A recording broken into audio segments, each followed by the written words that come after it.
This is a Dreamcast disc and is for use only on a Dreamcast unit. Playing this disc on a hi-fi or other audio equipment can cause serious damage to its speakers. Dreamcast, up to 6 billion players. Welcome back to the stage of history. Why don't we play together? Hey, it's time to make some crazy money. Are you ready? Here we go!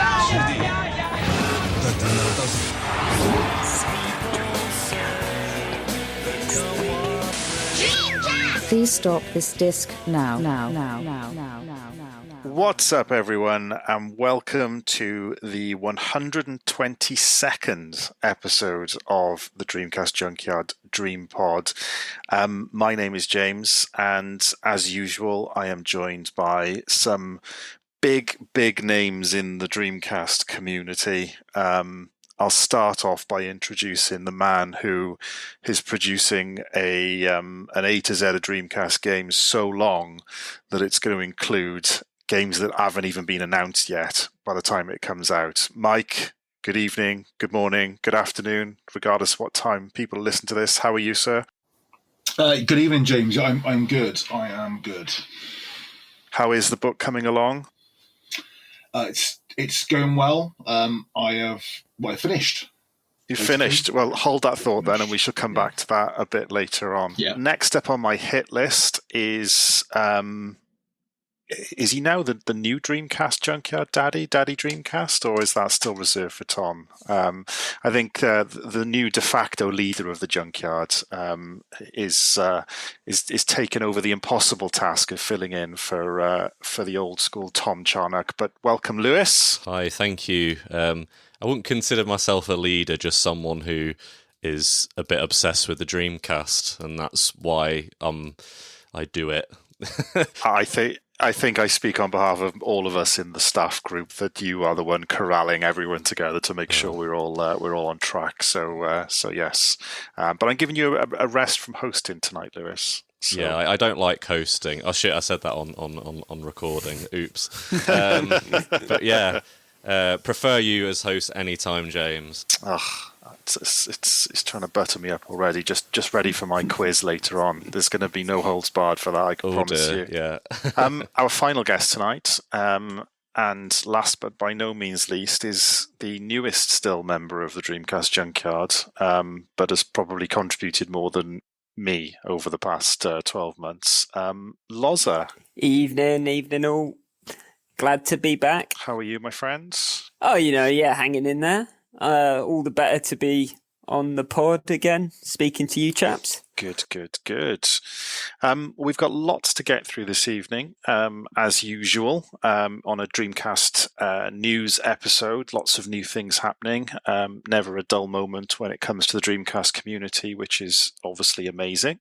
We've got a great show ahead for you, but obviously we can't start DreamPod without asking some sort of question. And I'm not good like Andrew with thinking up really smart questions on the fly. So we're just going to go with the standard, what have you been playing recently? And Lozz, since I came to you last, I'll come to you first to tell us all what's been either in your disk drive or on your hard drive, or however you consume your content these days.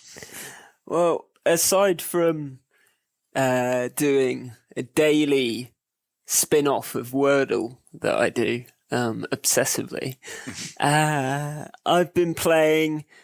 As always, it's just Dreamcast Online, so it was a bit of Daytona last night that you were online for as well, James. Mm-hmm. So I managed to get a couple of rounds in that worked. It's still a little bit, it's still a bit finicky, but yeah. I think with Daytona, even we know obviously bringing servers back online is always going to come with challenges, and it's rare that these things work perfectly, but it does feel like online was a bit tagged on in that game in general, doesn't it? Yeah. I mean, when it runs though, I gotta say it's very smooth. It is great. It's just a shame that the cars handle like I'm trying to think, like a fridge. It's not the most fun game to play. Lewis, how about you? What crazy Japanese RPGs you've been enjoying recently?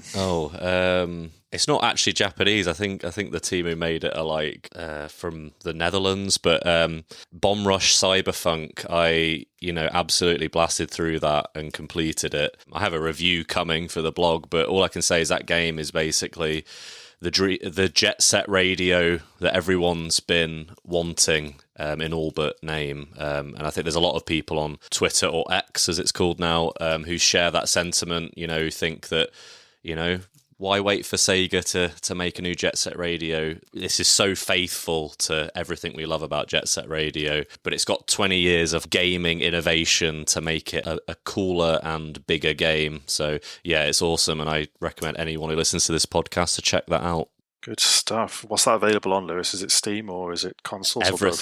Everything, yeah. I had it on Switch, and apparently that's the worst version, but I got it because it was the console version that it was on first. It was like a timed exclusive for that. But there is a beast mode setting which allows you to up the frame rate on the Switch, and you know what? It played pretty much flawlessly. Like, I didn't have any slowdown or anything, so... Yeah, I think the Switch version's fine. I really enjoyed it. Well, the Switch does get some pretty bad ports, to be fair. Mortal Kombat 1. I'm sure we've all seen the largely hilarious screenshots that are doing the rounds at the moment. Mike, in my attempt to stereotype every single one of you, any rally games or something like that you've been playing recently? You know me too well, James. You know me too well. Yes, I've been playing WRC Generations. Nice. Until EA... descend upon the rally world with their upcoming rally game. I'm looking forward to that. Yeah, it looks amazing. The career mode options and things look really interesting. So really do, yeah. Looking forward to that. But then I was only playing that until the release of Starfield, which, as a massive Bethesda fan and Skyrim fan, absolutely love the game. As for Dreamcast, I've been going through some of the indie games recently. Did Driving Strikers review a little while ago. Offline only for me, so really enjoying that. But also going back to some other ones in the last few years. So Rocketron, which is an amazing Metroidvania game on Dreamcast, which went under the radar for a lot of people. And a couple of other small indie games, which I think we're talking about later on, so I won't go into too much detail yet. Yeah, as always, there's always seems to be new games coming out for Dreamcast or announced for Dreamcast. So we've never had it so good as Dreamcast players, have we? But yeah, I'm on the WRC side. I'm super looking forward to that because it's Codemasters ultimately, isn't it? Although it's EA by name these days, it's Codemasters. So be nice to go back to the rally roots, if you like, of console roots at least. So that should be good fun. All right. Good stuff. Well, let's start off then. We've already mentioned Mike's book. Dreamcast books have been a plentiful artifact in the last few years as well, with obviously Andrew's books, amongst others that have been released. A new Dreamcast book hit the market. I think it was this month, wasn't it? Yeah, it wasn't. It was in September, which is the Dreamcast Encyclopedia.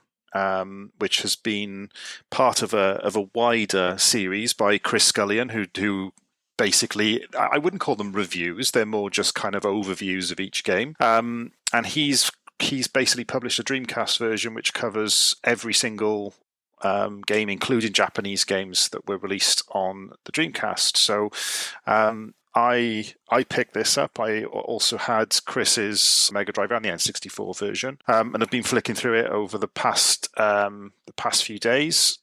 For me, I think it's really well put together, really, really good.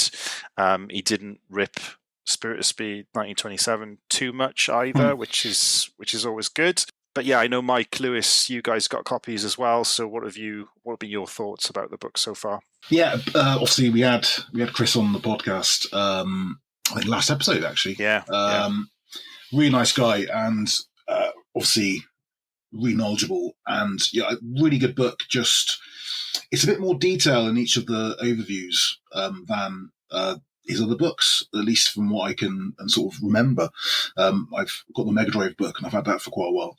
It's a bit more in detail, and lots of bits of humour put into it, lots of sort of interesting bits. Yeah, really well put together book. Yeah, I think he was afforded a bit more print space in this one, given the smaller library of titles on Dreamcast to cover. So yeah, you're right. He definitely goes into a bit more detail, and yeah, the humor is definitely doesn't go unnoticed, especially in the Japanese section when he's talking about the numerous dating sims that exist on the console, which I found quite amusing. Lewis, how about you? Yeah, I mean, I agree with you guys. It's a great book. It looks lovely, like just the actual front cover and everything. Like, it looks great on a shelf. Like, it's a very good looking book, and all the print quality is amazing. And every page, all the screenshots and the facts. It's like, if you're new to the Dreamcast, I think Kev kind of alluded to this on the last podcast. Like, it's a kind of good one to kind of flick through and be like, oh, what's that game? I've never heard of it, and find out some new things, because that, as we all know and have gone on about loads on this podcast, there's so many games that get left behind a little bit with the Dreamcast library, and so it's good to kind of have a book that covers them all. So yeah, it's a great book. Congratulations to Chris. Yeah, definitely. One thing I really liked about it is that he's got, for every single game, there's like a little like blue circle that's got like an interesting trivia fact or something about the game, which is just something nice to just to have. And they can be ranging from talking about maybe a cheat or something that's in the game, all the way down to the craziest facts and things that you find out about certain things. And it's the little things like that just show someone has actually put a bit of research and thought into something. So yeah, really impressive book from Chris. And if you haven't got your copy yet, I think you can pick it up from Amazon and a few other places online as well. So yeah, definitely one to check out. Lozz, is it something on your Christmas list maybe, or are you planning on picking it up beforehand? Yeah, it will be. I'm currently in eating cold tins of beans mode before I remortgage a house, but the podcast actually really changed my mind. I wasn't going to pick it up because I thought it'd be a bit of a busman's holiday, for folks if you already really know your stuff. But Chris came across as really personable in that podcast episode, and thinking about it, he's obviously got some really distinguished experience, proper journalist chops, so I imagine the writing itself will be a treat. So yeah, I'm definitely going to pick it up at some point. I do think like it is more of a beginner's guide to the Dreamcast, I'd say. Like, I feel like it'd be better for someone who doesn't know loads about the Dreamcast, but it's still like a great thing to have for sure. Yeah, I agree with that, Lewis. I think one thing that is really good about it, I kind of touched on it earlier on, is that it's very objective in that it tells you what each game includes and what it's all about, but it doesn't actually, go into saying a game's amazing or saying that, scathing a game for one thing or another. Yes, he'll mention if games, aren't particularly great or if they weren't well received or whatever, but as I said, they're certainly not reviews. But for every single game available on the Dreamcast, in the few paragraphs that he writes about each, I think you'll get a really good understanding of what every game is all about. Should you be looking at expanding your library in one way or another. So yeah, as you say, definitely recommended for that reason. And I think it's worth reiterating again. We've been spoiled almost in the last 3 or 4 years with Dreamcast books now as well. I know I'm biased, but obviously with Andrew's Year 1 and Year 2 featuring some amazing content, and Chris's book now, and obviously Mike's book that is going to release at some point. It's a good time to be a Dreamcast fan, and plenty of nighttime reading for sure. So whilst we're on the topic of books, then. Mike, give us an update on where we are then. Tell the world about the A to Z that you've been working on tirelessly for the last God knows how many years at this point, and yeah, tell us where we are with things. So it's all finished. I have had last 9 months now, I think it is, to sort of edit in and making sure it's actually readable in some fashion. So it's all done. Just waiting now to see what my next steps are, really. Whether we'll actually self-publish them or go other routes. Nothing's decided as of yet. But hopefully within the next month or so, the next stages will be known. I think so obviously we touched about Chris's book and things. Obviously my writing quality is nowhere near the standard of Chris, but the A to Z is probably for those people who do know Dreamcast. It's very much for the people who want to collect physical copies of games. But I also put reviews in and score games. I'm sure James didn't like my scoring of Spirit of Speed. Although I had to be fair, since I've made that review, my opinion has changed slightly on Spirit of Speed. But it's even worse. Yeah, it's one of those games that grows on you like a fungus. But it's, yeah, so there's reviews in there as well. And it also includes, obviously, all indie games. So the last game in the guide to have an entry is Driving Strikers. And all the upcoming games that have currently been announced, although in the world we live in at the current time, by the time this podcast goes out, 2 more will probably be announced, are also included. So, yeah, it's all done. It's taken a while. I mean, it's end of a 13-year project now. And it's been 5 years since this form of guide was first done. But I think it's in a much better and more readable state now, thanks to the efforts of various people, but Lewis, Loz, Andrew, and Michael helping me go through it all. So, yeah.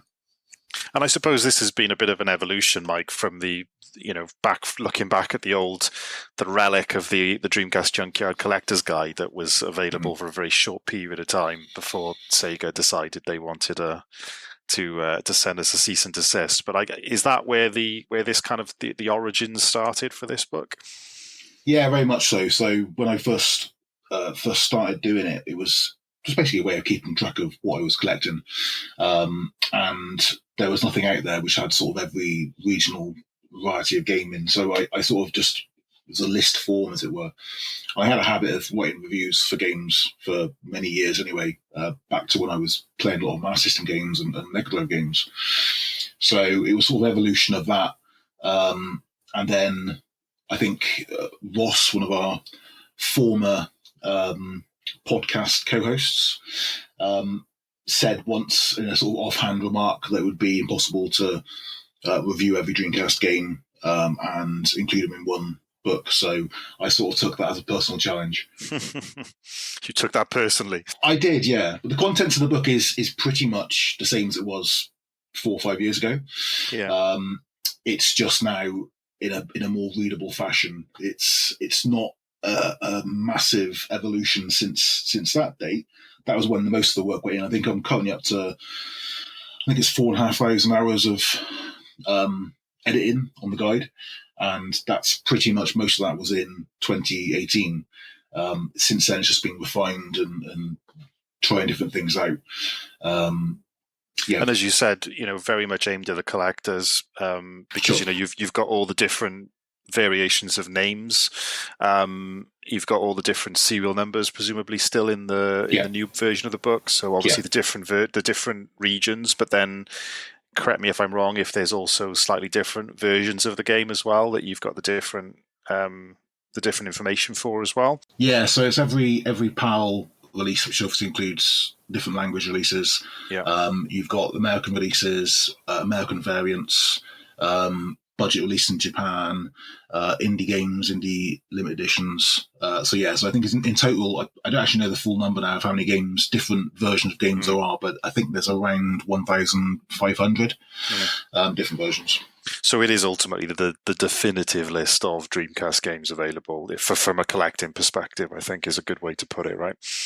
Yeah, it's definitely better than the guide we produced, nearly 10 years ago now. It's definitely better than that. A lot of feedback from the community, a lot of feedback from people.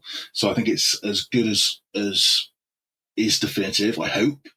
there's always going to be some bits I've probably missed out. There's going to be versions of games. I mean, an email just a few months ago of someone telling me there was a Dutch version of the PAL game, which I didn't know existed. So I've had quite a few of those emails. I've included most of those. There are some I haven't got information about. So until I have to see sort of a picture evidence of the game, I haven't actually included it in there. But there's also lots of little box outs in the guide, which go through information about Brazilian games released in Eastern Europe, Australian releases, things like that. So lots of little bit of information, and hopefully hopefully people have approached the guide in the right way, and people will know that I'm not a professional writer.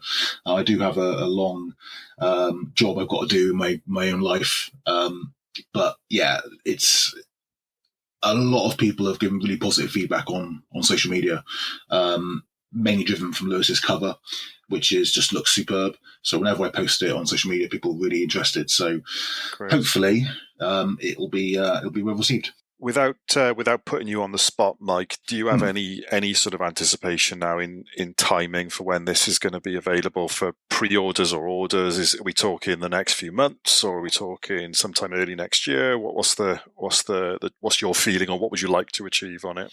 I mean, I'm going to be doing test prints this month, or October, sorry. So we'll have those prints off. A few people who've really helped me along across the time will get some copies as well, if I can find somewhere to print them at a good cost. But then actually looking at what happens after that, it will be very much based on the feedback from that initial print. So if I think it looks good enough, and if people think it looks good enough, then we'll go further. I've always said that the PDF version of the guide will be released at some point in the future as well. So there's a few avenues to go down about where we go through in terms of getting it printed and published, as it were. But no definite date yet. But I would imagine time frame wise, you're probably looking at very late on this year or early next year for a general release, as it were. Fantastic. Well, I will. I'm going to wait for reviews before I put an order in, Mike. Just not going to blindly commit. I joke, of course, but no, I think I speak on behalf of the community at large when I say it'll be great to finally get this into people's hands and get people enjoying another piece of Dreamcast literature. All right, we're moving on at a pace now. We've got so much to get through on this show. So moving on then to the thing we all really love to do on our Dreamcast, which is play games. And luckily for us, there's been plenty of new releases announced or available in the recent last few weeks. The first one, I'm going to come back to you again, Mike, because I believe you've this was another game that kind of held up the A to Z a little bit with regards to you making a new spot for it, and that was the Kickstarter announced by Nape Games for a game called Super. Is it Camber?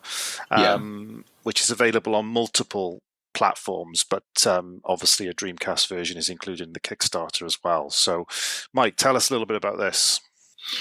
Yeah, so I don't think as of yet there's much information about what Dreamcast version of this game is going to be. But basically, Super Camber is a game.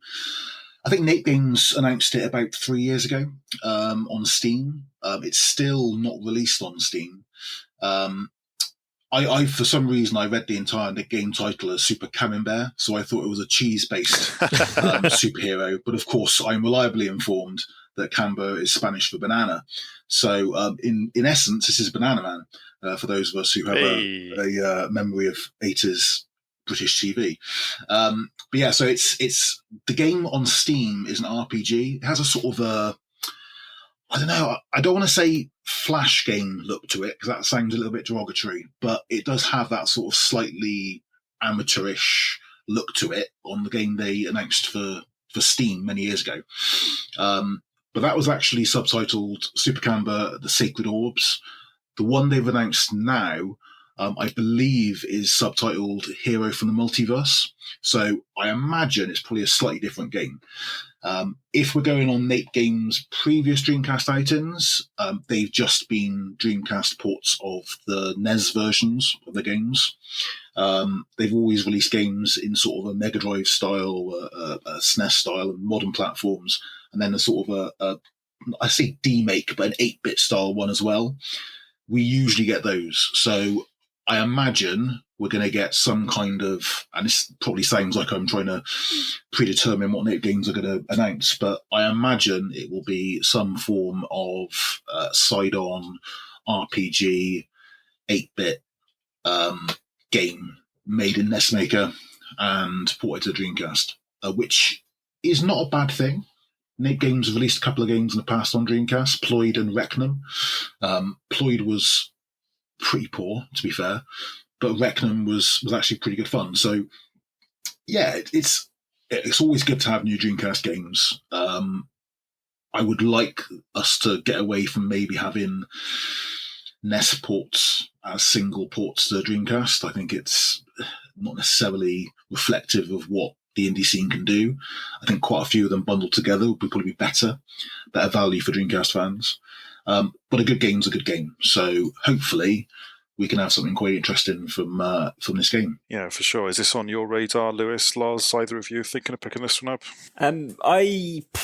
To be honest, I doubt I'll get it out the gate because there's so many indie games, and I think we're at a stage now where I don't feel obliged to buy Dreamcast. Every Dreamcast indie release. I mean, it's nice to support small-time devs, of course, but something has to really jump out at me. I think I'm in the same boat as Mike. If this game and maybe, Ploid and Recnum, a couple of other NES games were bundled together for, 30 quid or something, then I'd probably be tempted to go for that. But under the current guise, I mean, I don't know how much this one's up for, but I mean, if it's a standard price for an indie game, it'll be 30 quid or more. Yeah, I think it's a really good point you made, Loz, with regards to there's so many indie games now available on Dreamcast. The novelty almost of just playing it on a Dreamcast is not as as strong as it was maybe 10, 15 plus years ago. So I think that I mean I'm the same as you. I'm not a collector, and for an indie game to really jump out at me to buy it on Dreamcast, I'm looking at an original title that's made for the Dreamcast. Personally, I'm not a huge fan of games that are just ported over for the sake of porting them over to Dreamcast. But yeah, I do think that it's certainly people are a bit more picky, I would guess, in the decisions that they make with regards to what indie titles they pick up. I mean, Mike, I presume you're going to get it from a collecting standpoint either way.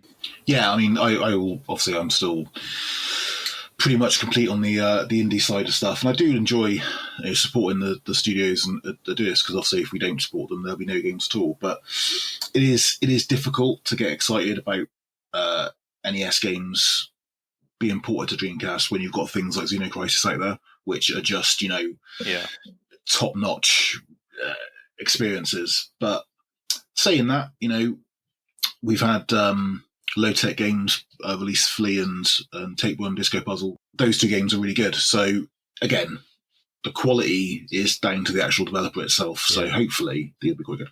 I find it's a lot of word of mouth. I gave Flea a go. Well, I bought it and played it, because Mike, you played it and was like, this is actually really good. And I think in a way that game's almost become unofficially kind of a Dreamcast indie that, is quite, well loved, and talked about.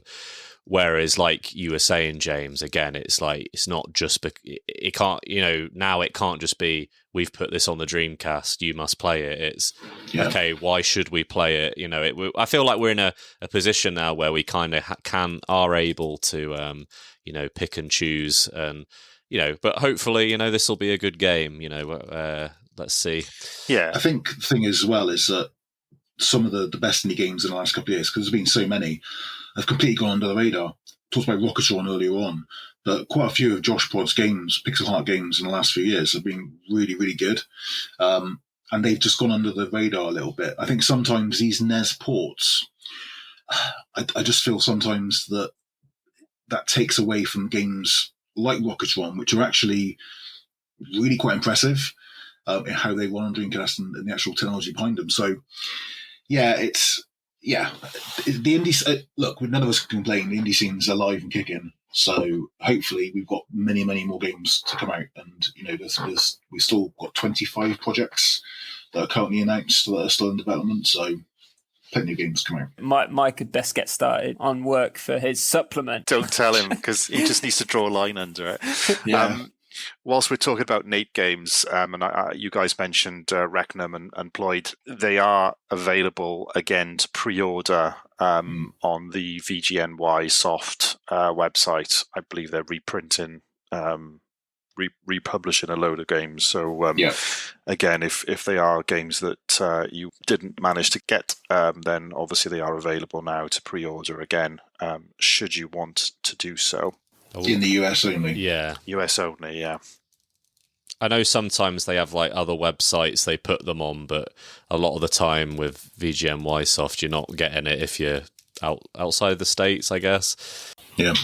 They are really good. I mean, they work quite well with Wave, don't they, as well, bringing Wave games out to America. So that always is potentially a sign that maybe Wave may pick up previous Nate games and re-release them as well. You never know.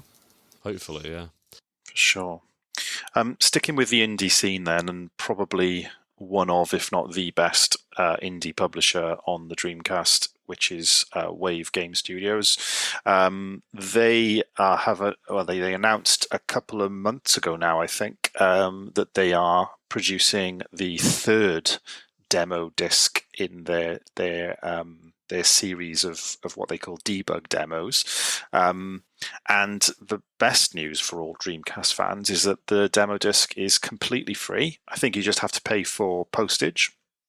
So you can pre-order your disc now by going to wavegamestudios.com and searching for the Dreamcast Indie Sampler, and you will find number 3 available on there. It's quite exciting because we have no idea what's going to be on this disc yet, which is taking me back to when I was a teenager, waiting for the next demo disc and having no idea what's going to be available to play on there.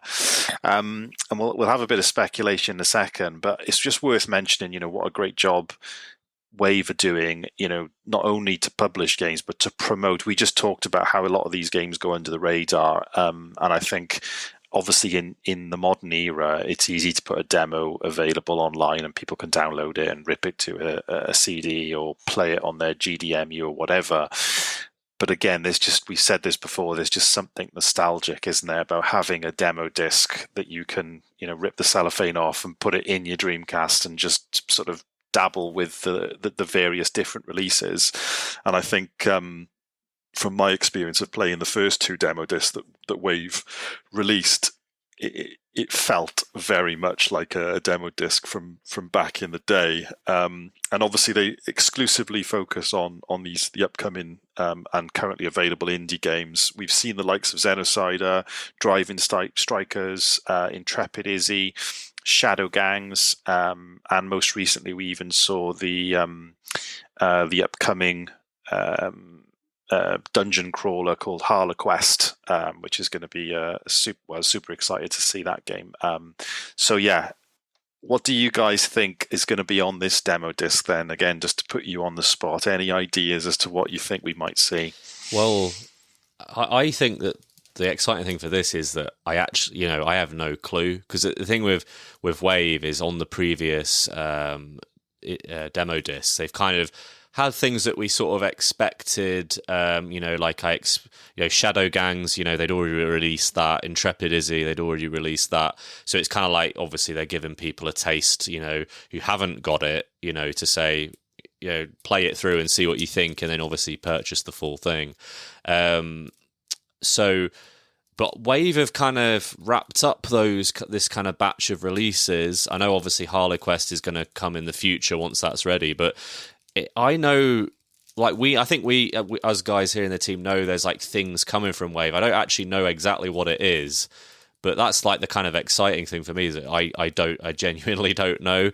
And just one thing to add as well is on the second one, they put the tunnels demo, which is really cool, because that's a thing that obviously you'd have to put on a GDMU, or maybe do all kind of like technical mumbo jumbo to play that. But obviously for the people who just want to stick a disc in a Dreamcast, they get a chance to play that as well. So that's really cool. And like, hopefully, probably, it'd be good to have that kind of homebrew showcase on this one as well. So that'd be cool to see something like that as well. But yeah, I'm really excited to find out what's coming for this. I'd love to see more of HarleQuest. I've got no insider knowledge on this at all, but obviously development of that is progressing. I'd love to see more of that game. The demo that we saw on the second sampler was just kind of it's proof of concept demo, really, just kind of showing the character models and a couple of dungeons. But I think I'd really, really like to see some more of that game. Obviously, there's plenty of games that Wave do or did release for Dreamcast that we've not seen sort of demos of in the past. You look at the likes of Postal, maybe, Alice Dreams Tournament, potentially, something like that. But yeah, like you said, Lewis, this could be literally anything. I have no idea what is going to be on here. Anything on your wish list, Loz? Oh, I've got a massive wish list, but what I'd really like is for them to not announce what's going to be on there until it's in people's hands. It's probably a much better marketing move for them, and makes sense that they announce one game at a time, building up to release. But I think it'd be really cool if you actually didn't know what was going to be on there until you had the thing come through your post box, or you had someone ruin the surprise on, on Discord or Twitter or somewhere. But I'm quite excited as well, because as Lewis was saying, they have kind of wrapped up their current round of games, and they seem to be having a bit of an effort to liquidate the stock that they have of some of their older games. They've been having some sales recently. They've been announcing that they're kind of in single digits. So it feels like they're getting ready for the next thing. I mean, there's some games that have been, that have been kicking around for a while that I'd love for them to actually come out of hibernation and get finished. Like that non-casual Encounter. There was a demo of that a while back. I think that'd be really interesting. I know PC Wizard was banging on about, I think, was it called Legend of the Blade Masters, which was like a full cancelled proper commercial game. And I think he was, hooking Wave up with them. So who knows? I mean, maybe you'll open the disc and there'll just be that full game on there, and it's just given away for free, something like that. That'd be cool. Well, they have teased that there will be, I think, 3 playable demos on the disc. Yeah. So we know we're getting 3. But yeah, your guess is as good as mine as to what those 3 games are going to be. But I think it's due to be released in November. So I think we'll probably hear what the first game is relatively shortly, I would imagine. So definitely one to keep eyes on for sure. All right, a few more gaming bits of news then. Lewis, do you want to take us through the Rainbow Cotton remake? I think this is one that's more up your street than mine. So why don't you talk to us about Rainbow Cotton and what we can expect on Dreamcast from this game? Yeah, so in the past, the shooter series Cotton has been receiving modern remakes. I think they've pretty much covered everything from like the Mega Drive to the Saturn game. They've covered all of them, and obviously the next kind of in that line would be the Dreamcast game. Rainbow Cotton is a game that looks amazing, and when you first boot it up, you think this is like, wow, like how was this game left in Japan? And then you soon find out that the controls are dog shit, which is a shame. It's such a shame because it's such a good looking game. Like, it looks amazing on the Dreamcast, like possibly one of the best looking games on the Dreamcast. And then you've got these controls where basically when you move the analog stick, if you let go, it puts you back into the center. So you're literally there like pushing the analog stick, just to stay on one side of the screen. And then also your character in the middle kind of blocks a lot of what you're trying to shoot at. So it is a flawed game, and this is the kind of thing that makes this remake so intriguing, that's coming to modern gen Switch, Xbox, PlayStation, is that it's being worked on by, I believe the person's name is Andreas Scholl. Sorry if I pronounced that wrong, but they previously worked on the Burning Rangers remake, which it looks really good. And when we tweeted out about this, I sort of put on Twitter, like, kind of in jest, like, I hope they fix the wonky controls. And he confirms that actually, yeah, it's gonna have improved controls. This could be the definitive version of Rainbow Cotton, even more so than the original. So that's really exciting. This was a Dreamcast exclusive, right, when it was originally released. So it's going to be the first time that we'll see the game on a platform outside of Dreamcast. Yeah. One to tick off the list. I wonder how many other games now are on Dreamcast that were once exclusive to the console and have yet to be seen elsewhere. That could be a good article one day, couldn't it? That sounds like you're volunteering for that one, James. Shall we say, give you 48 hours? That's I'm generous. sure I can turn that around for sure. So the final couple of updates we've got then from a game's perspective, one of which just screams at me with that it reminded me of the whole my dad's brother works for Nintendo or something like that. So we had on Reddit a claim by a relative of an ex-Sega employee to have a copy of Far Nation that they are willing to rip or record footage of. So for those who maybe aren't aware, so Far Nation was a cancelled Dreamcast game, right, from 2001?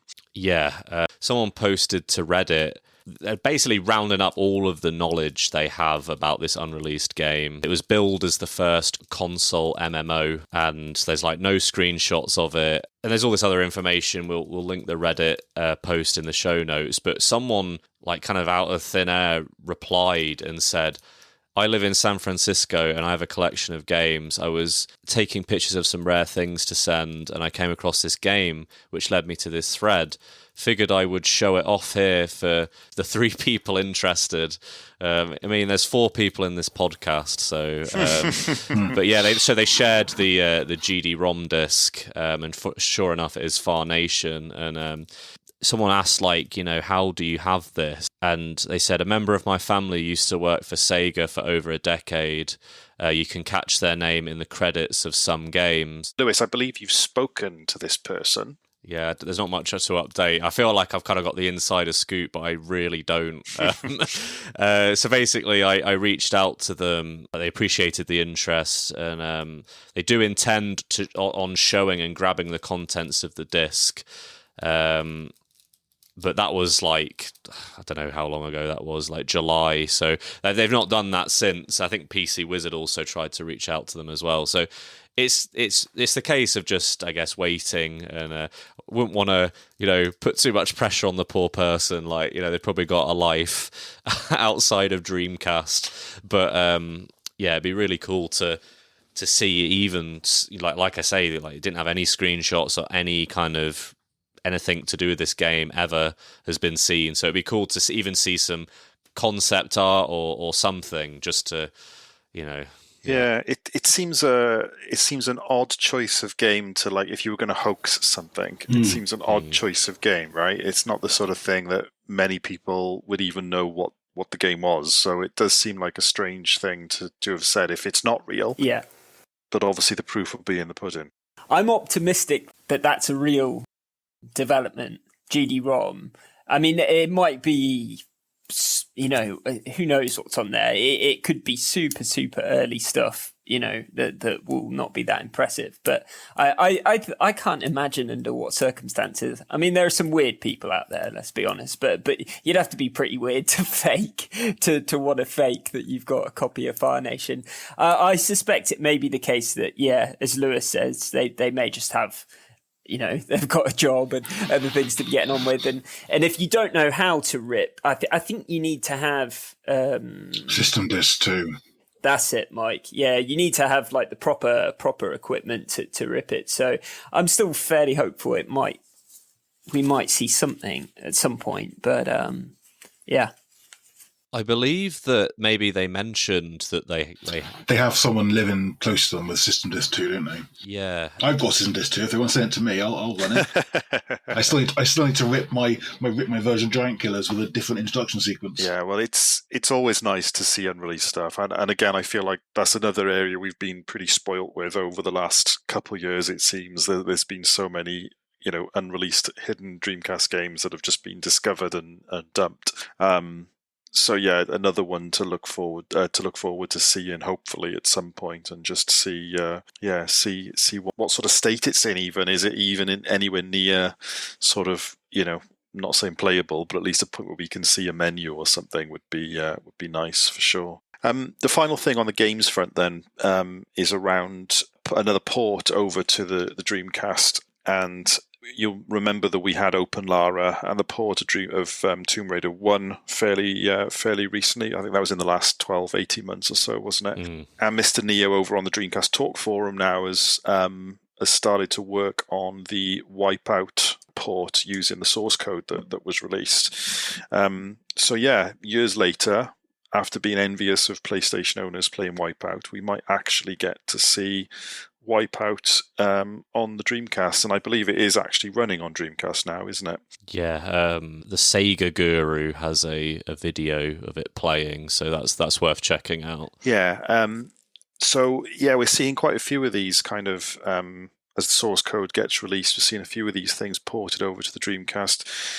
What about Wipeout then? Is that a series that you guys remember fondly, or is it something that again is just it's a PlayStation thing that didn't really interest you? I think Wipeout was immensely cool when I was a kid, mainly because of the soundtrack. Yeah. It screams 90s edginess, doesn't it? Oh my God, yeah. To be fair, it holds up. Like, I think the Wipeout 2 especially was amazing. And there was a couple of PSP releases which were really decent as well, and well worth playing. I no longer have a PSP, so I can't play those. But yeah, if you do, well worth checking out. Yeah, so I didn't miss out on it because I did have PlayStation consoles as well. But I believe the first Wipeout had a release on the Saturn, but I don't know if it was a poor cousin of the PS1 version. It doesn't run particularly brilliantly. Mm. Although the Saturn fans will come for me again if I say that. So yeah, it was the sequel, wasn't it, that became really synonymous with PlayStation, I think is fair to say. What was the sequel called again? 2097, that's right. Yeah. That's on the Saturn as well. Oh, is it really? Yeah, that's not too bad actually on the Saturn. It's the Saturn version of that one's not too bad. It's the first one's just, it sort of suffers from that first wave of Saturn games where they were all a little bit muddy.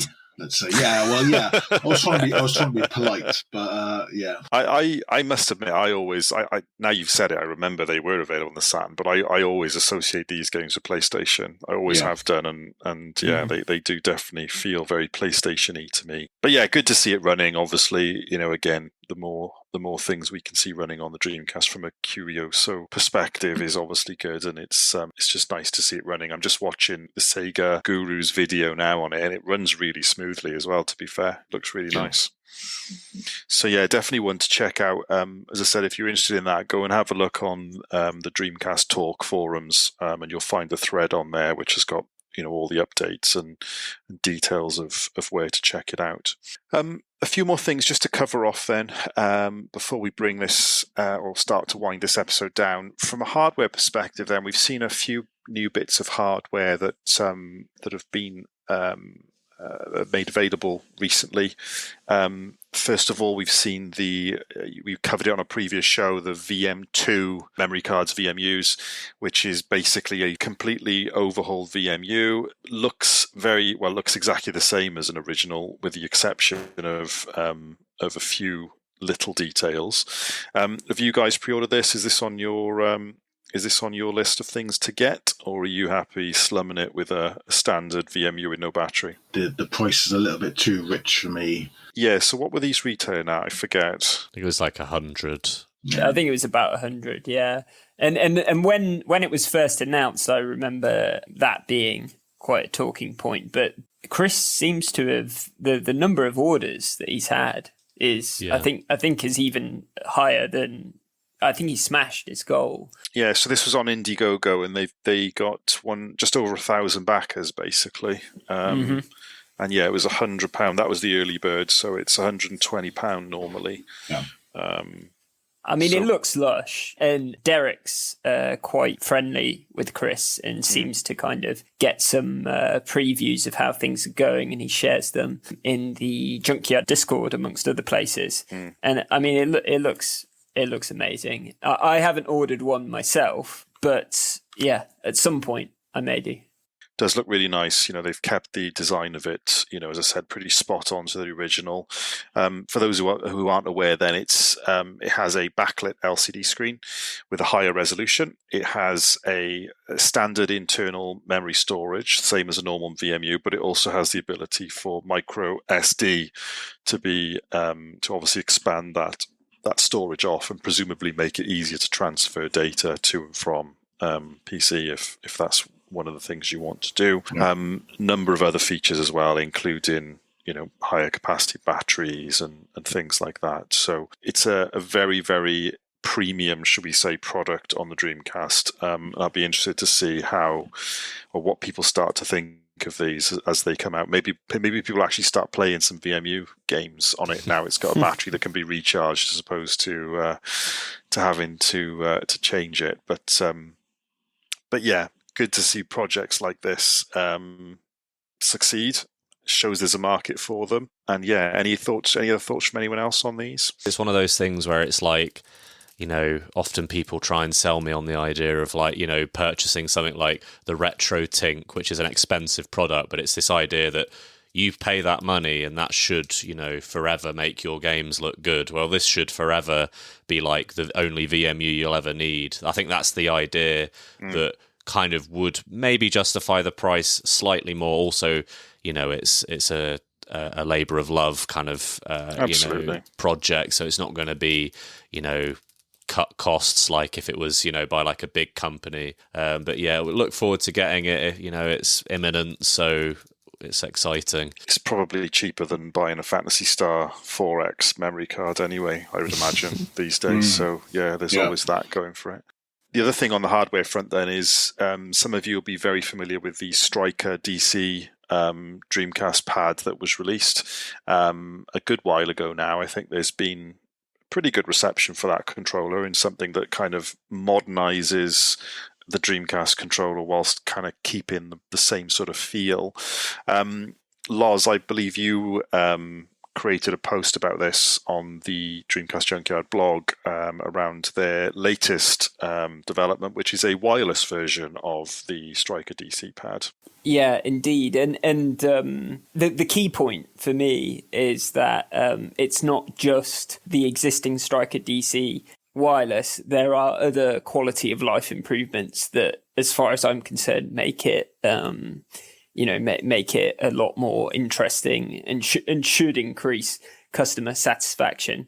Because the fact of the matter is that with the original Striker DC, although reports of people being able to get replacements and refunds, customer service was tip top, but there were some kind of fundamental flaws with it in the sense that the trigger buttons were notorious for breaking.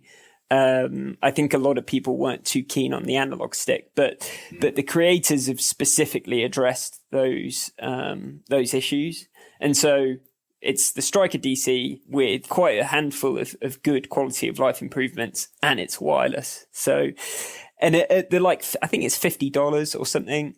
I think it should be pretty competitive. I mean, there's a plethora of options now available. I mean, I came across the Blue Retro the other day. I hadn't even heard of that before. And then, of course, you've got the Wingman SD. I mean, there's lots of options out there, but I think this one at $50, if it does deliver what it promises on these improvements, then I think it could be really decent.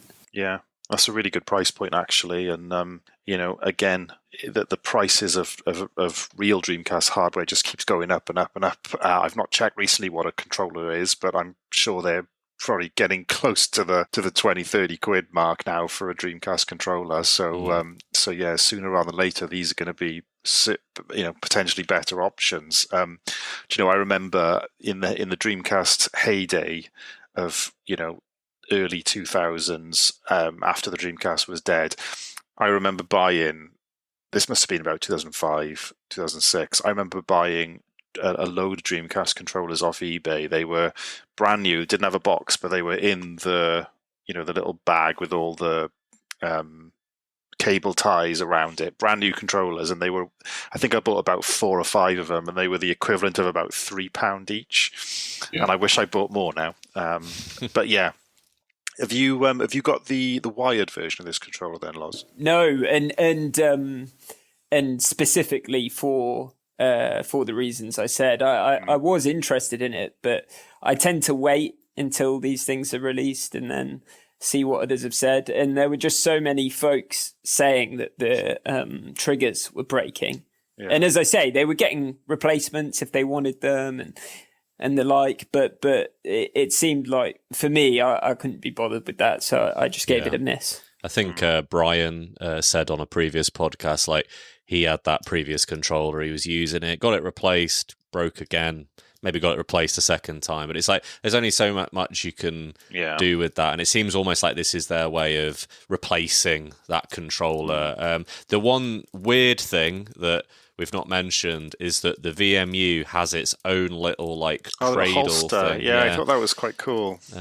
Which is interesting. I would imagine it'd be a bit weird if you try to play a 4-player game. How would that work? I guess you could load your save, pull it out, and then put another controller in. I don't know, but that's a bit weird. The one thing actually just to mention is I guess that's because people reckon it's because they tried to test a wireless version with a VMU in it, but there was some kind of latency with the loading or something like that. I know there's some kind of technical jargon that I'm not quite sure on, but it definitely is. It's basically because if your VMU is wirelessly connected and your connection for whatever reason gets interfered with or interrupted mid-save or load, it could mess your saves up. Makes I believe. Sense, yeah. Although the aforementioned Chris, who's creating the VM2, he has his own wireless controllers that he does, and those have wireless VMUs, but they're considerably more expensive. So maybe it's a kind of cost thing as well. Yes, looks like a nice product. Things like this never really appealed to me as someone who, if I'm playing Dreamcast, it's because I want the nostalgia of holding an uncomfortable Dreamcast controller in my hands. But yeah, for anyone who wants a more ergonomical solution, definitely one to look at.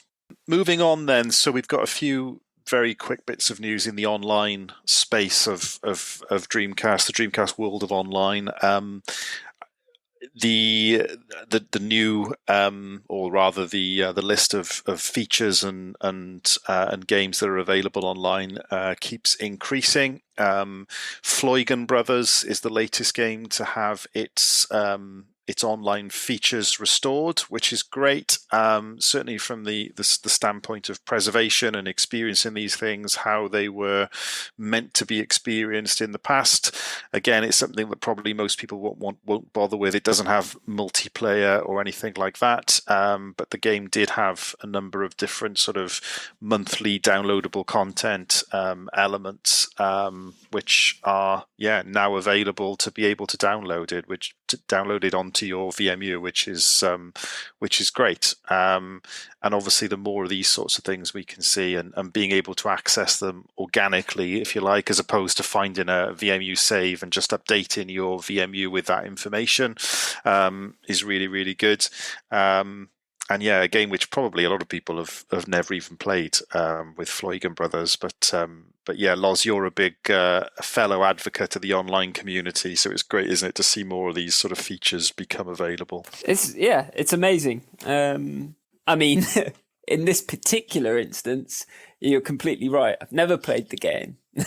And so who knows? I mean, this might spur me on to give it a try. It's not that significant for this game because it's just there's an online chat, I think, and then you can swap save files and the like. But yeah, it's just that I just take it as another sign that Shuoma is still in the business, and hopefully that means that he's gonna crop up with Bomberman at some point. Yeah, Netto to Tennis, Bomberman, Speed Devils Online. We've got a whole list for him that I'm looking forward to playing. So yeah, hopefully he'll be listening to this podcast. The final thing I just want to mention before we wrap up is it was the US birthday of the Dreamcast not so long ago. Of course, 9/9/99 was the most infamous of all three launch dates, I think it's fair to say. And so, yeah, the Dreamcast turned 24. So, yeah, I guess I didn't really have many memories of the Dreamcast from the American launch. Didn't at the time, anyway. It didn't really mean anything to me. But looking back at it now, I think it's fair to say that they absolutely struck gold with that marketing campaign, didn't they? 9/9/99. Could you have got lightning in a bottle any better than that? It's such a good date, isn't it? I saw people online saying how that date kind of just rings in their head, you know. Yeah, it's definitely the most memorable of the three launch dates. I think it was great to see the community just sort of celebrating. I know some people got a bit upset about it not being the official birthday of the Dreamcast because, you know, God forbid we recognize anything other than the Japanese launch date. But yeah, I think it's always nice to celebrate each of the launch dates separately because, of course, they mean something to everybody, right? A lot of people who picked up the Dreamcast would probably have not even realized it was released in Japan in 1998. A lot of us did. A lot of us were waiting for the PAL version to be released. Some people would have picked it up on import, I'm sure. But that's the nice thing about looking back with those nostalgic goggles on and, you know, what each launch meant to you. And yeah, I think it's hard to, as we said, to look over the American launch, just given that iconic release date that they managed to get. And I think in the interview that Tom and I did with Peter Moore, he sort of he talked quite a bit about the American launch, obviously, and the campaign, the It's Still Thinking campaign and everything that they did. So probably, worthwhile going back and looking at that.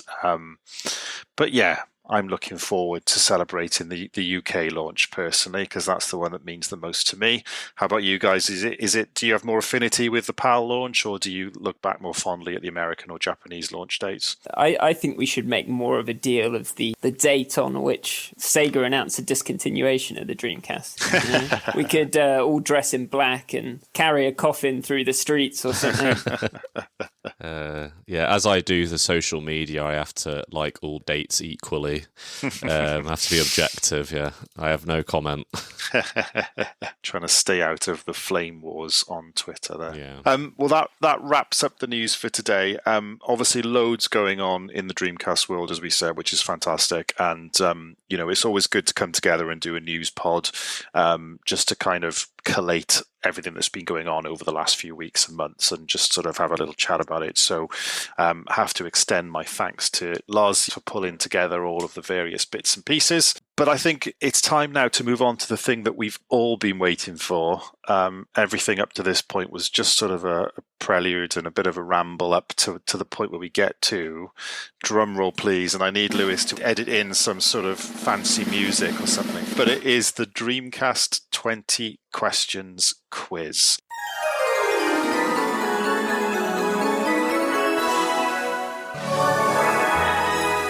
So for those who are not familiar with the quiz, maybe you missed the last time we ran it, I have got a Dreamcast release in my mind. It's actually sat in front of me here. And it is the job of my fellow panelists to work together, and let's clarify that this time, after we had a bit of misunderstanding last time, to work together to figure out which Dreamcast game we are talking about.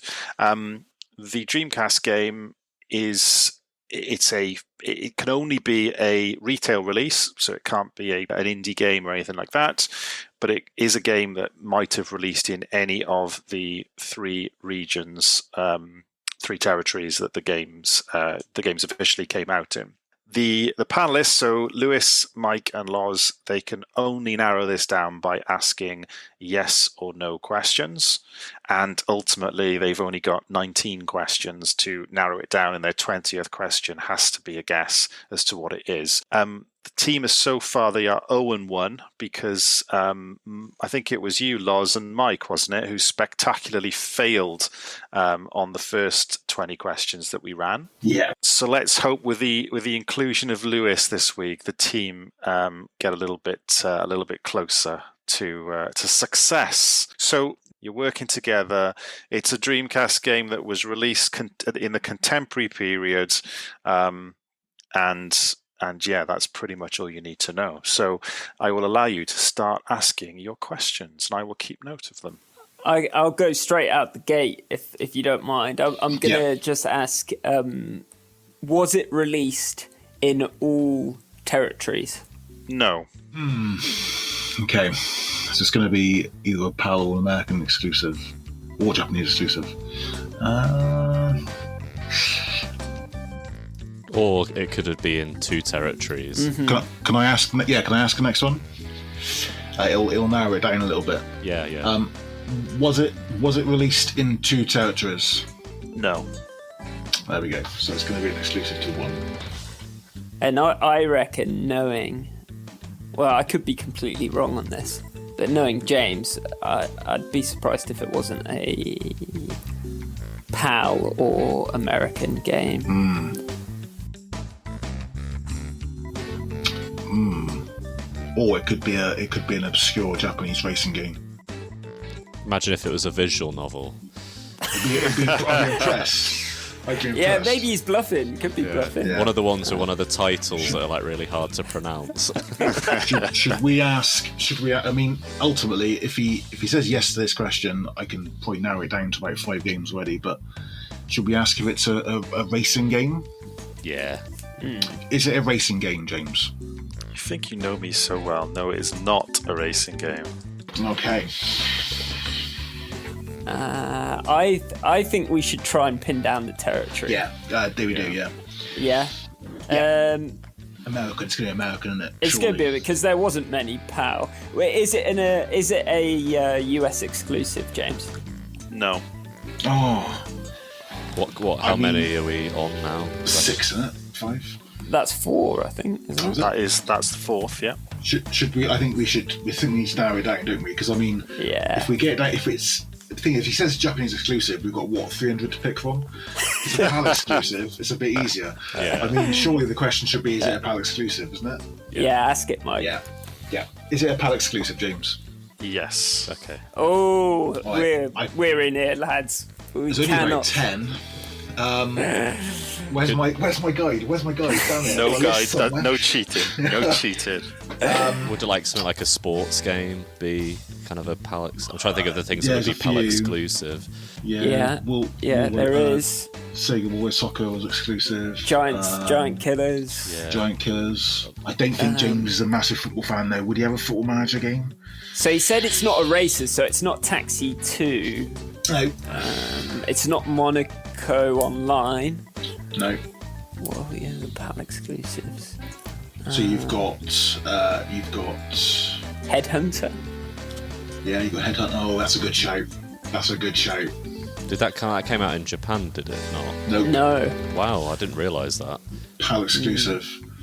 It's only because you're only looking at a few sports games. And Toy Headhunter. Racer. It's a race. Can I just ask, why is the question if I'd have it? Because you've got it in front of you. No, on the screen I meant. Oh, cut. Well, it doesn't matter either way. But, I mean, I can only think of a few. Come on, ask some just questions. Hull exclusives. Stop trying to work it out and ask the questions. Is it Headhunter? If you ask what game it is and it's wrong, then the game's over. I've told you this before. Hold your horses, Loz. I think we should ask if it's a sports game. Yeah. Is it a sports game? No. Okay. It's got to be Headhunter, surely. Not sports, not racer. Maybe narrow down the genre again before going in with Headhunter. Yeah. I don't think there's any other games apart from sports games and racing games. I can't think of any other more PAL exclusives. Stupid Invaders was an American PAL. There definitely are some. I can't. There's not many PAL exclusives, not solely PAL exclusives. Planet Ring. Oh, that's interesting. Yeah, possibly. Planet Ring. And you got like was it the Pro Pinball trilogy? Oh yeah, Pro Pinball trilogy. Yeah. Evil Twin as well. Evil Twin. Yeah, no, damn it. Okay. Moho as well. Moho, yeah. Was Conflict Zone as well? Was that exclusive? No, America as well. Yeah, because it's got a weird cover in America, hasn't it? Yeah. It sticks in my mind. You've got loads of questions left, guys. Should we ask whether it's ooh, how do we narrow down the genre? That's the problem. An action adventure game. Yes, action would be like Headhunter, and I don't know, would Evil Moho Twin. be an action game? Yeah. I mean, to be fair, every game's an action game, isn't it? Was it? Well, we could ask years, couldn't we? That'd help narrow it down. Yeah, we could do. Yeah. Or we could ask whether it's a Sega published game, Yeah. Do because it. that would narrow it down to Planet Ring and Headhunter, wouldn't it? Uh-huh. I think. Is it a Sega published game, James? No. Okay. It's not Headhunter, it's not Planet Ring. Moho isn't published by Sega. No. Evil Twin isn't. No. Isn't Evil Twin published by something called In Utero, which is like a Nirvana album? It's the developer, I think, isn't it? Yeah, Big Ben. Oh. I think Big Ben. Oh, might have yeah, done that. Big Ben. Yeah, it's going to be Evil Aqua GT. It could be. That's not a racing game. No. It's not a racing game. Who Wants to Be a Millionaire as well. Yeah. Was that? I don't know if that was published by Sega. But... No, it's published by Eidos. Oh, yeah. Ooh. Was Should we it? say? Go on. I think we should. We've got loads of questions, haven't we? We've got like 12 questions. Should we do some years? The thing is, are we going to know that without cheating? Are we going to know what year? I mean, I know that some of them were late. Evil Twin was late, wasn't Yeah, it? That was true. 2002. You could say it was the developer X, because we know who Evil Twin's developer is. I Or don't. we could go for sort of genre or style of like, is it a horror game or is it? Because that would narrow it Yeah, down. that's true. I'm trying to think. There's only one horror game I can think of which is exclusive. Oh, how about does it have two? How many? Is it a single word, 2 word, 3 word title? No, that's Yeah. that's rubbish. That's not using skill. That's not using skill. Sure, I reckon we're down to 4, which is going to be either Evil Twin, Moho. I've forgotten the other 2. Who Wants which is to Be a always useful. Millionaire. Who Wants to Be a Millionaire? And there was another one in my head, and I can't remember what it is. Oh, no, it wasn't Planet Ring, was it? No. A Pro Pinball trilogy? Pro Pinball, yeah, that's the one. Should we ask whether it's? Should we ask if it's a horror game? Or Yeah. horror themed? James, is it a horror themed game? No. Okay, So, not Evil Twin. Oh, That was Evil Twin. that was your 8th question. so we're down to Pro Pinball. I think. I mean, obviously, could not be Pro Pinball, Moho. Is it valuable? But Oh, Yeah, that's Yeah, a good one. That's a good show. yeah. You'd have to put a price because it's yes or no. You'd have to say, is it worth more than X amount? I mean, Pro Pinball's worth what? Pro Pinball's about £15 at the current time. Moho's what? Some ridiculous £250 price. And what's the other one? Did we say? Who Wants to Be a Millionaire? That's like a Which is get a that fiver. super cheap. Yeah. Yeah. So should we say whether it costs more than costs more than it did when it was released. Yeah, that's That would narrow it down. Yeah. Bear in mind, James would have to know the James original might not know. release prices. Yeah. I mean, Pro Pinball goes for less than 40. Yeah. Okay. I mean, I know the original price. Just Cool. for that. Okay. Yeah, do that with is it worth more? Yeah, you do it, Mike. Is it now valued on the secondary market at a higher price point than when it was originally released? No. It's going to be Who Wants a Millionaire, isn't it? It's going to be the ultimate anticlimax to this entire quiz. It's going to be the damn Chris Tarrant staring back at my face. Are you sure that didn't release in the States as well? No, it didn't release in the States. They released Who Wants to Beat Up a Millionaire. Oh, yeah. I think if we ask this a quiz game, I think we're going to know the answer, aren't we? James, is it a quiz game? Yes. Oh. I mean, James's quest to find a game to have an answer as, which is worse than Spirit of Speed, and he's found one, which is quite impressive. Anyone sure there's only quiz game on PAL? I'm trying to think.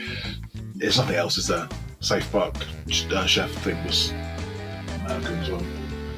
Yeah, I can't think of any of the quiz games. Who wants to ask the ultimate question? Not me. Is that your final answer? James, is it Who Wants to Be a Millionaire? It is Who Wants to Be a Millionaire. Yeah! Well done. That was 10 questions you got that in. In hindsight, I didn't really think enough about the fact it was PAL exclusive and how much that would narrow it down. Because I thought you'd really struggle with that, but then, yeah, of course, it's PAL exclusive. The one game, if you go into cash converters, there's always a copy of Who Wants to Be a Millionaire. I remember that game was it did so well in the charts when it came out because that program was so so popular, and I think all the parents were buying it just to play in the. There was that 100%. big scandal, wasn't there? Where there was people planted in the audience, coughing. Yeah. And there was that one lady who was who won, and it was this lady's finally won Who Wants to Be a Millionaire, and it was a big deal. Yeah, that was a good program, to be fair. All the US folks, you'll have to look this up, dude. Go on YouTube and look at a best of. It'll make for a fascinating evening for you. Look up the Coffin Major. Major, that's it. Released in 2000 in the UK and 2001 in France. PAL exclusive, published by Eidos, as Mike alluded to. And it reviewed terribly. You'd be unsurprised to hear. So yes, it was a forgettable part of Dreamcast history. But well done, guys. We'll have to try harder for the next one to try and catch you out again. I've never actually played this. Is it literally just Who Wants to Be a Millionaire? Yeah, it is literally as well the most it is the most half-assed effort at a game as well. You can enter your name, but that's about it. There's literally nothing saves to your. It doesn't save high scores or anything to a VMU. It's literally like a DVD, type game where you play it. And the most stupidest thing is it's got it's obviously got all the lifelines, and the phone a friend are all these pre-recorded thing, and the friend always either doesn't know or gets it wrong every time. I was actually playing it before we came on, and I phoned a friend on the £4,000 question, and she didn't have a clue. That's so funny. That's realistic. That's just realistic. Yeah, it's true. Because I was going to say, how could you have a bad review of a game that is that? But yeah, it sounds pretty funny. Actually, I might get it. I think I'd be pretty pissed if I spent 30 quid on it. I mean, it's. I'd say pick it up for a £5 now just to literally play through the questions. But for 30 quid, you'd be gutted if you'd spent that much money on it. There's not a massive amount of questions either. No, there's 1,000. I think 1,000 were from the same archives as the actual ones. Apparently, I got it for a £5 from a dodgy bloke at my dad's work. He used to bring in lists of lists of PS1 games that he'd sell you pirated ones. So we all knew someone like that. There was a guy in my school that did that. Yeah. Yeah, so it didn't matter. I'd pick up lots of rubbish games in it. It was only a fiver, so there you go. Do you know what? I tell you one more thing on it before we wrap up, is that I was reading the manual earlier, and it said something along the lines of, here we go. Unfortunately, the box this disc came in won't hold £1 million, so we've given you the next best thing, which apparently is a virtual million and a game that will have you shouting answers at your television. Now, I could probably think of a number of next best things to £1 million, the first of which being £999,999. But, apparently playing the game is the next best thing. Right, that's enough for this show, guys. Lewis, Mike, Lozz, thank you for joining us. Don't forget to check out the dreamcastjunkyard.co.uk for all the latest Dreamcast news. You can follow us on Twitter/X at the DC Junkyard. And if you are so inclined to throw us a few pounds to refresh our VMU batteries, then you can do so at buymeacoffee.com/DC Junkyard. Lewis, where can people find you? You can find me on X at LewisJFC. Nice emphasis on the X there. X, yeah. Mike? Yeah, I refuse to say that letter. I am on Twitter at Dreamcast Picks. I have some news, obviously, with the guide being put on there regularly. Fantastic. And Lozz? You can find me on... Just look me up on the Dreamcast Junkyard website. There we That's go. the best place, I think. If not, he'll be in some online lobby somewhere in some game. Yeah. Or come down the pub. Just, any pub. Just go in the pub and shout Lozz and see you there. You can find me on Twitter, or the artist formerly known as Twitter, at Agile Harvey, where I ramble about motorsports and old games and things like that. Thank you, everybody. It's been a great show. Hope you enjoyed, and we shall see you on the next one.